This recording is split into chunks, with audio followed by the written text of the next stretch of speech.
여러분 안녕하십니까? 뉴스데스크 제주를 시작하겠습니다.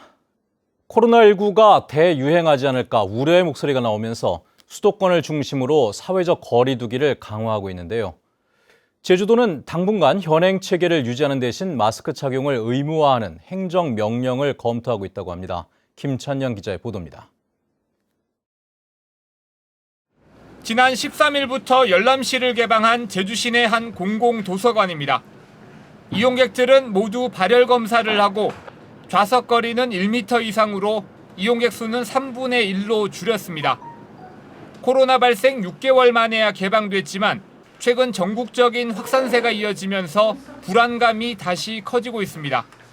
오면서 미리 다 체크하고 사람이 있는지 없는지 얼마큼 들어갈 수 있는지 그런 거 체크하고 오긴 오는데 올 때도 마스크 쓰고 있는 것도 불편하기도 하고 아무래도 여러모로 많이 걱정되는 부분이 있어요.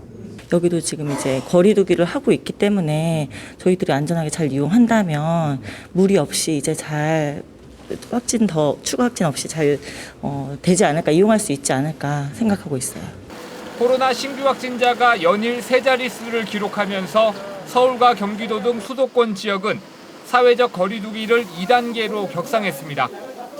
하지만 제주도는 공공시설과 공연장 개방 등 현행 1단계를 당분간 유지하기로 했습니다.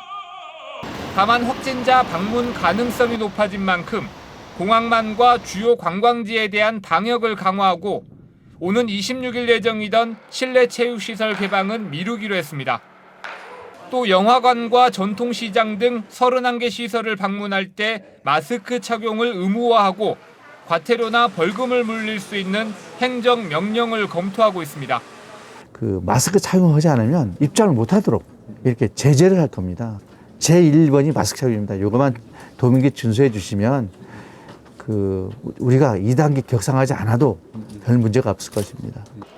도민 불편과 관광업계 상황을 고려해 생활 속 거리두기를 유지하기로 한 제주도. 하지만 여름 성수기를 맞아 하루 4만 명 이상이 제주를 찾으면서 관광객에 의한 지역사회 감염을 우려하는 목소리도 커지고 있습니다. MBC 뉴스 김찬현입니다. 민주노총 의료연대 제주지부는 성명을 통해 제주도정은 코로나19 2차 대유행에 대비해 의료 공백에 대한 대책을 마련하라고 요구했습니다. 이들은 코로나19 사태 이후 의료진이 탈진하고 있는 상황에서 1차 유행 때처럼 다른 지역에서 자원봉사를 올 것을 기대하기 어렵고 대규모 환자가 발생할 경우 다른 지역으로 환자를 보내기도 힘들다며 2차 대유행에 체계적으로 준비하고 공공의료 시스템을 구축하라고 주장했습니다.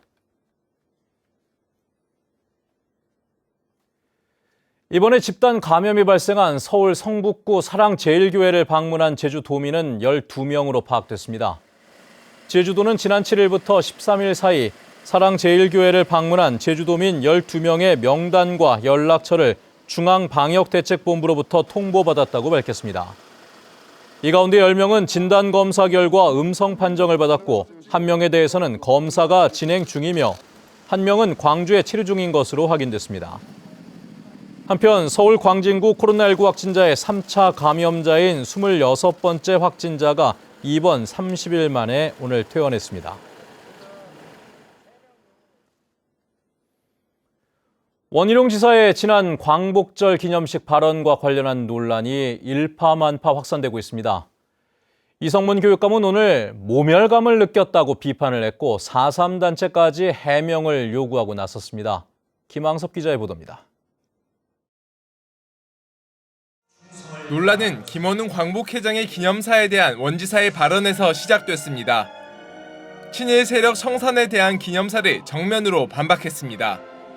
일본 식민지의 식민으로 살아가면서 선택할 수 없는 인생 경로를 살았던 많은 사람들이 있습니다.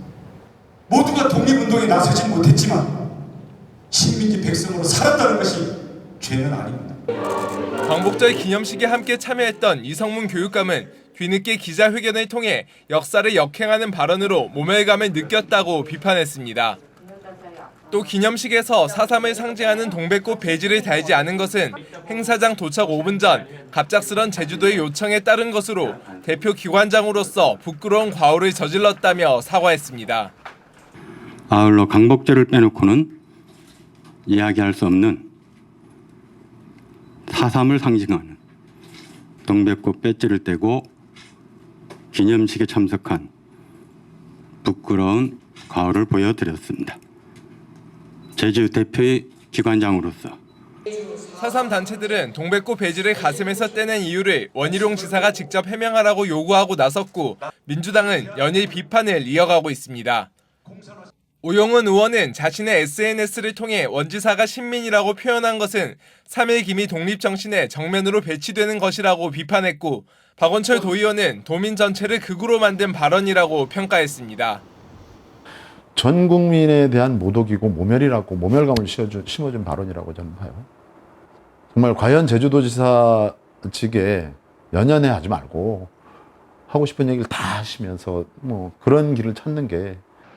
원지사 발언에 대한 비판이 계속되자 미래통합당 제주도당은 비방전이 도를 넘었다며 편가르기식 공세를 그만하라고 촉구하고 나섰습니다. 원희룡 지사에 대해서 계속되는 비방은 지지율 하락에 겁먹은 상투적 정치 공세의 다름 아닙니다. 정치 공세 그만둬야 된다. 도민들의 명령이다. 저 그렇게 감히 생각합니다. 원희룡 지사의 광복절 기념식 논란이 일파만파 확산되는 가운데 원 지사의 공식적인 해명이 있을지 주목됩니다. MBC 뉴스 김항섭입니다. 민주노총 전국교육공무직본부 제주지부는 모 초등학교 행정실무원 A씨가 교장을 상대로 제기한 장애인 차별 진정에 대해 도교육청의 조치가 미흡했다고 지적했습니다. 노조는 A씨가 교장으로부터 막말을 듣는 등 직장 내 괴롭힘을 당했다며 진정을 냈지만 도교육청이 어떠한 조치도 하지 않으면서 학교장의 조치로 다른 학교로 전보를 가게 되는 등 2차 가해를 당했다고 주장했습니다. 한편 국가인권위원회는 A씨의 진정에 대해 차별 행위로 판단하고 해당 교장에게 인권교육 수강을 권고했습니다.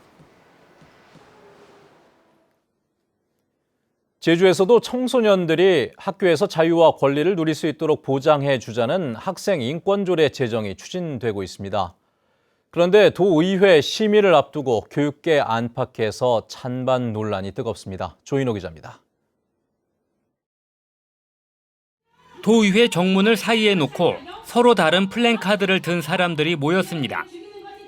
진보 성향 단체들은 비평준화 지역인 제주 교육의 경쟁 구조 때문에 학생과 교사, 부모 모두 불행해지고 있다며 학생 인권 조례 제정이 필요하다고 주장했습니다. 학생들의 존엄함은 찾아보기 힘든 불행한 학교 생활이 연속되고 있다. 사람답게 교육받고 사람답게 사는 법을 배우는 교육의 방식이 필요하다. 보수 성향 단체들은 학생 인권 조례가 과도한 권리만 부여하고 의무는 소홀히 해 교권 추락과 학생의 학습권 침해로 이어질 것이라며 반대한다고 밝혔습니다. 학생들의 학습 환경을 와해시키며 교사의 교육권, 부모의 양육권까지 침해하게 만드는 나쁜 제주 학생 인권 조례를 당장 철회하라. 정의당 고은실 도의원 등 22명이 발의한 학생 인권 조례안은 보충 수업과 야간 자율학습, 특정 종교행사 강요와 소지품과 일기장 검사 등은 금지하고 복장과 두발, 집회의 자유는 보장하는 내용입니다. 도의회는 간담회를 열어 당사자들의 의견을 들었지만 교육계 내부에서도 찬반이 엇갈렸습니다. 교장 선생님 보는 앞에서 교문 밖에서 여학생 5명이 담배를 물고 있습니다. 그래도 우리가 제재를 못합니다. 잘못 쳐다보면 성희롱법, 선생님은 떠나가게 돼 있습니다. 교권이 보호받지 못한다, 학생이 인권이 보호받지 못한다 해서 이게 충돌되는 게 아니고 양쪽 다 보호받을 수 있어야 이게 진정하게 인권이 되는 거라고 보고요. 그 속에서 이 조례가 의미가 있다고 보고 있습니다. 도의회는 다음 달 임시회에서 조례안을 심의할 예정이지만 제주는 물론 전국적으로도 찬반 논쟁이 잇따르고 있어 진통이 예상됩니다. MBC 뉴스 조인호입니다. 연일 폭염이 지속되면서 80대 온열 환자가 숨졌습니다. 제주도에 따르면 지난 14일 제주 시내 자택에 있던 85살 김모 씨가 온열 질환 증상이 발생해 병원으로 옮겨졌지만 오늘 새벽 숨졌습니다. 또 오늘 한라산 어승생학을 등산하던 60대 등반객이 호흡곤란과 어지럼증으로 119 구조대에 의해 병원으로 옮겨졌습니다. 제주는 오늘 낮 최고 기온이 표선 34도, 대정 33.8도를 기록하는 등 지난달 28일부터 폭염특보가 지속되고 열대야도 20여일간 이어지고 있습니다. 제주 MBC 8월 시청자위원회가 오늘 본사 회의실에서 열렸습니다. 위원들은 동물 테마파크 사업과 관련해 람사르 습지위원장 사태 외압 의혹 등을 연속 보도함으로써 실질적인 변화와 개선을 이끌어냈다며 긍정적으로 평가했습니다. 또 지역 이슈에 대한 심층적 접근과 후속 보도 등을 강화해 줄 것을 주문했습니다. 오늘 오전 9시 50분쯤 제주시 조천읍 뱅디왓 교차로에서 차량 2대가 충돌했습니다. 이 사고로 소형 트럭을 몰던 40대 남성이 운전석에 끼었다 119 구조대에 의해 구조돼 병원으로 옮겨졌는데 경찰은 신호 위반 여부 등을 조사하고 있습니다. 오늘 새벽 1시 50분쯤 제주시 한림항 북쪽 12km 해상에서 경남 통영선적의 통발어선에서 베트남인 선원 28살 A씨가 의식과 맥박이 없다는 신고가 접수됐습니다. 해경은 A씨를 연안 구조정에 태워 병원으로 옮겼지만 숨졌습니다. 해경은 선장과 동료 선원들을 상대로 사망 원인을 조사하고 있습니다. 제주지방법원 제2형사부는 청소년을 강제추행한 혐의로 기소된 78살 김모 씨에게 징역 1년 6개월을 선고했습니다.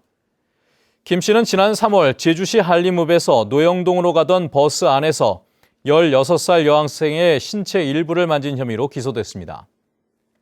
재판부는 김 씨가 피해 학생이 꽃뱀이라는 탄원서를 제출하고 증거 사진이 있는데도 부인하는 등 반성의 의지가 있는지 의심스럽다고 밝혔습니다.